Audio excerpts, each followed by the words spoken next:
Shalom, saudara yang terkasih dalam Tuhan. Hari ini Rabu 13 Mei 2021, kita akan sama-sama merenungkan dari Livingstone Bethel Area dengan tema perjalanan sepanjang hidup. Di dalam Mazmur pasal yang pertama ayat yang 1 sampai yang kedua mengatakan, berbahagialah orang yang tidak berjalan menurut nasihat orang fasik, yang tidak berdiri di jalan orang berdosa, dan yang tidak duduk dalam kumpulan pencemooh, tetapi yang kesukaannya ialah Taurat Tuhan, dan yang merenungkan Taurat itu siang dan malam.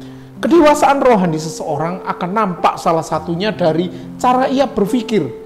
Cara berpikir seseorang dapat menjadi salah satu indikator yang menunjukkan kedewasaan rohani orang tersebut. Seringkali kita menjumpai jemaat yang sama-sama pergi ke gereja, mendengarkan khotbah yang sama, tetapi memiliki cara berpikir dan respon yang berbeda saat menghadapi suatu persoalan. Yang seorang menunjukkan kedewasaan rohani dari cara berpikirnya yang selaras dengan firman Tuhan, tetapi yang lainnya belum memiliki pikiran maupun respon yang selaras dengan firman Tuhan. Keselarasan pikiran kita dengan firman Tuhan menunjukkan pembaharuan akal budi yang kita alami. Pembaharuan akal budi merupakan proses yang berlangsung sepanjang kehidupan manusia. Adalah tidak benar jika kita berpikir bahwa dahulu saya sudah dijamah Tuhan, maka saya sudah mengalami pembaharuan akal budi. Pembaharuan akal budi adalah suatu proses terus-menerus, sehingga setiap hari kita harus memastikan bahwa pikiran kita selaras dengan kebenaran firman Tuhan.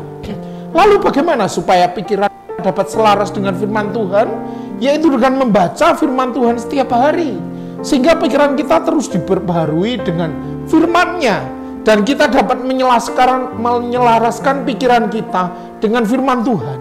Ayat renungan hari ini kita juga mengingatkan kepada kita untuk menjadi pribadi yang mencintai firman Tuhan, di mana kita tidak hanya membaca firman Tuhan saja, namun juga merenungkannya setiap waktu di dalam kehidupan kita.